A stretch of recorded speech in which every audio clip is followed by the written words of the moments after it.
tell us the answers to those questions. How did you get started? What did you see in the industry? And how did you know it was the right decision? Okay. All right. And you'll jump in when you feel I need to kind of cut it short because it can get long. So how did I start? Go right ahead. Go right ahead. Take your time. This is today. Okay. This is your show. This is the Phyllis Massenburg show today. Okay. Well, first of all, I must say that it definitely was not a long, thought-out, planned decision. What happened was I was in law school at the time, and I must admit I was doing well. I think I was number 8 in my class. I was on Law Review, Law Journal. But my husband had a problem, a drug problem, where we had to find income. Let me put it that way. He was practicing. He lost his law license, and so I had to find income. And nails was a little hobby that I had on the side. I was always a kind of Miss Priss, and I loved doing my nails. And so when I had started law school to join him in his practice, and then he got disbarred, I had to find some income. And these ladies that we would sit around and do our nails together, or I would do their nails, said, okay, Phyllis, we'll have to pay you a little bit to help you along. They knew what my situation was. And so to my amazement, these people started paying me for something I enjoyed doing and had been doing for free.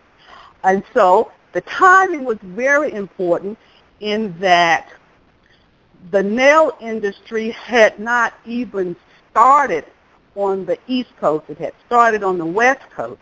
And so I took the opportunity to say, okay, let me stop law school for a while and just go full speed, full time into this business because I saw the timing was right. Timing was real important for me. And I think that's probably true for most businesses. Because the timing was right, I pursued it. I got my friends together. I had house parties, basically, kind of like Tupperware parties. And what happened was I had a girlfriend in Washington, D.C. I had attended Howard. I still had some friends up there. I would go up there and do their nails and started making money doing nails. I had one girlfriend who was even an art major who would take off on Fridays to help me in the nail business. Of course, she had a friend who was secretary to Effie Berry at the time, and so I would go up to Effie Berry's office and do nails up there. In other words, my connections. I called on my connections to really help me start building a clientele in this business. And so that's how I kind of got spread out. I went around to those different cities to start a business. There was a time when I got so busy, then I had to pull it all in to one location because I was moving around so much and my business had built up in Durham where home is, and I was happy to do business in Durham. Ended up opening 3 salons in Durham, Northgate Mall, Franklin Street, Chapel Hill, and my present location on University Drive. My mother was retiring. She was the first black female principal in Durham, North Carolina, elementary school teacher and principal, and she was retiring and still energetic, and so she started helping me in the business. And so I learned that that support system means so very much because I really didn't have the business training, but what I did was I focused on the technical side of the business. I had had my nails done one time in the only nail salon in Durham. It was called Norma Sculptured Nails at Brightly Square. It's where it was located. And I went in. I was interning for the city attorney. I had gotten a prestigious internship for the summer as a law student. I was interning for the city attorney, and I walked in that nail salon, and I was amazed that, okay, everybody's accustomed to manicures, natural nails, nail polish, but this thing about sculptured nails and nail tips and nail art, that's where I first saw it. And so I asked the lady at the desk about getting a nail fix. I had broken a fingernail, and She said, fine, come on over. They treated me nicely. And to my amazement, she built me a fingernail that looked just like the other 9 that I had on my hand. I was amazed. And we continued to talk, and I got excited. Wow. Like I said, always a Miss Prince.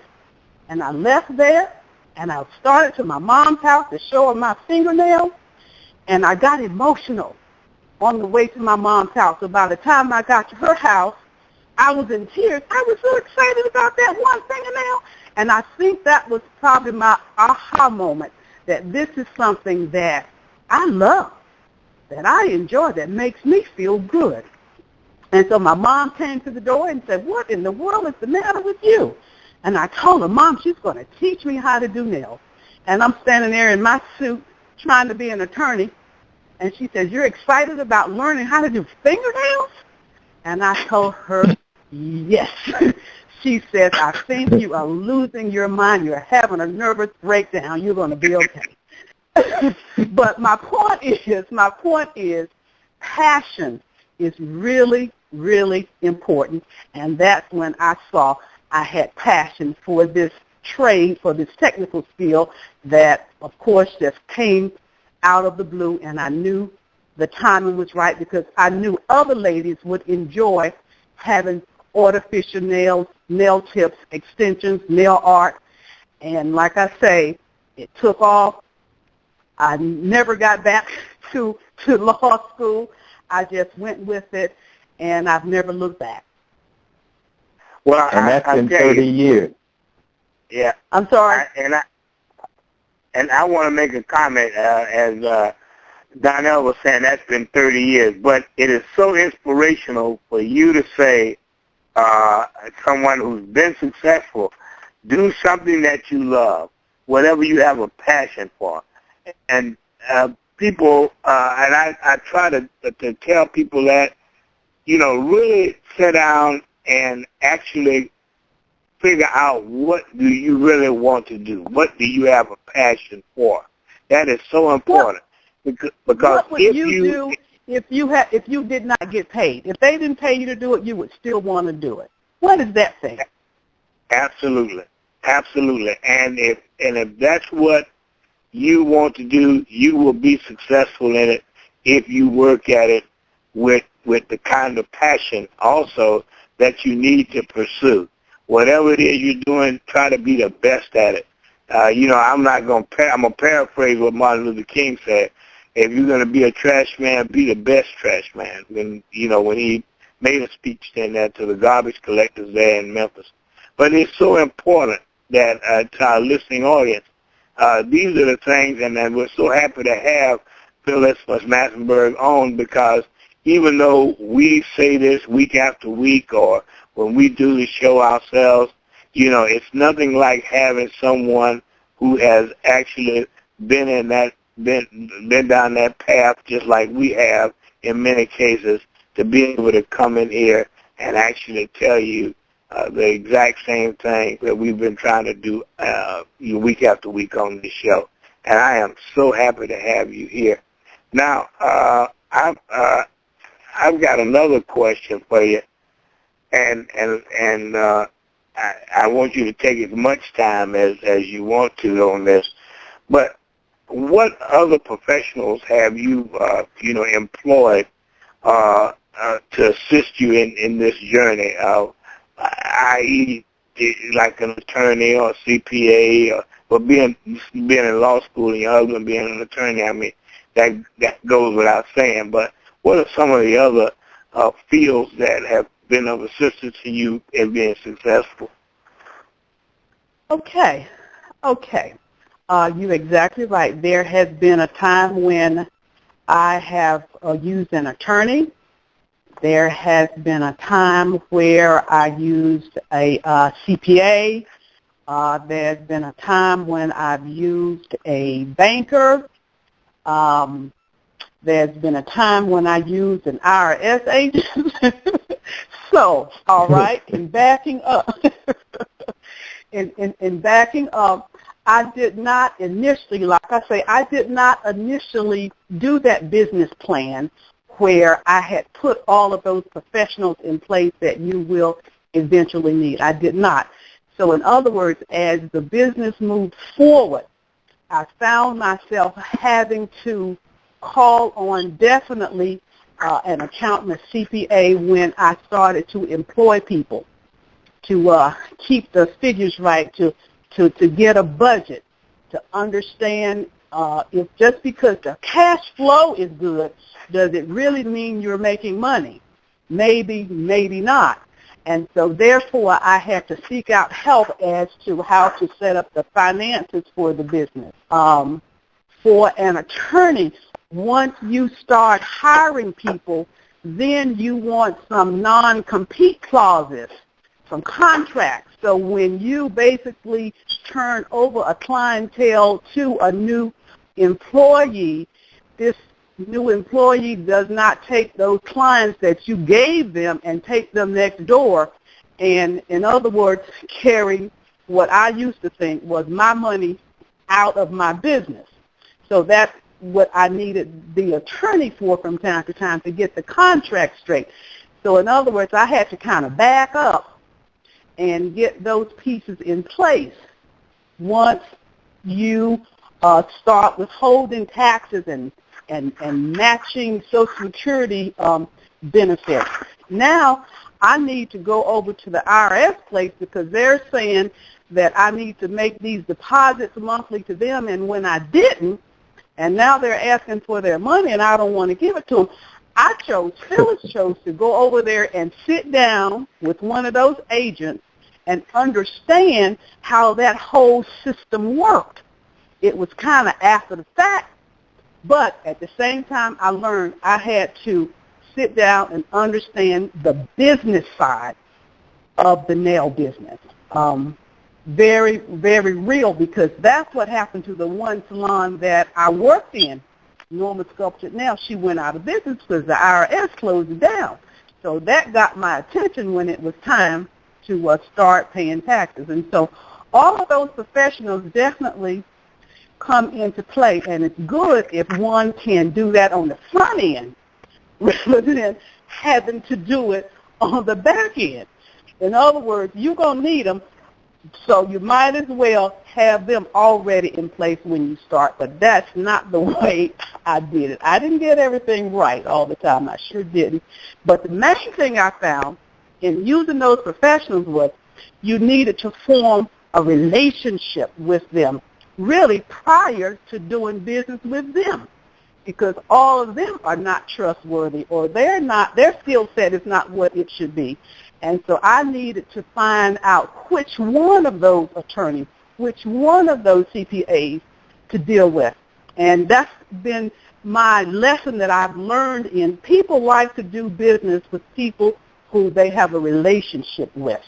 And so, yes, I use all of them, even if it was in hindsight. I did have to go to those professionals. And so now I know. Okay. That was so good. I'm going to let Donnell come in right now. Donnell, you know we're close to that halfway of the show, so I want to let you know that whatever you're going to bring up, please let us get that ad in.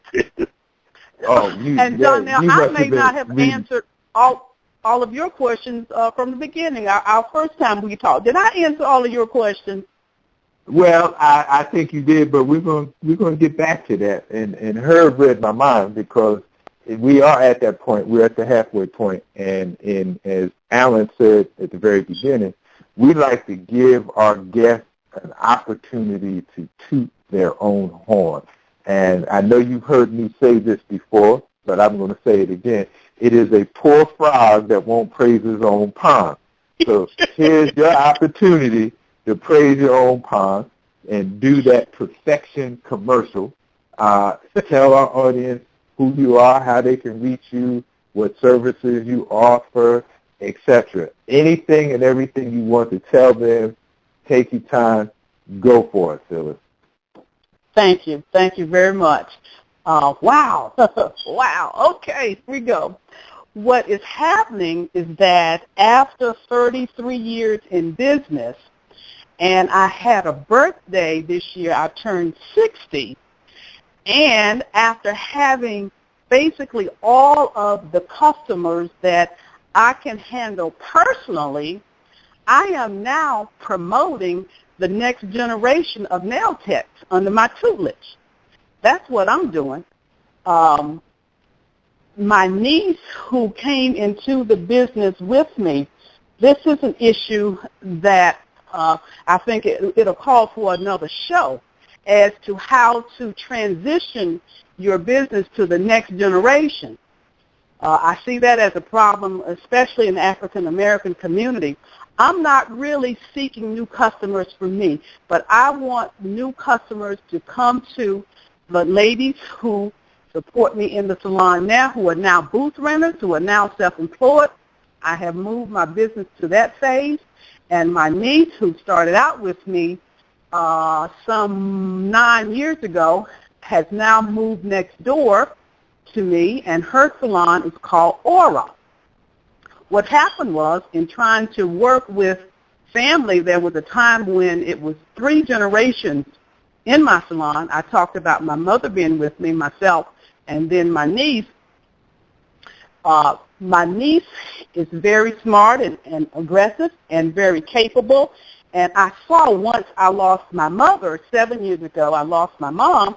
My niece and I were in different phases of business, in that she's in the process of growing her business, and I was in the process of maintaining what I have.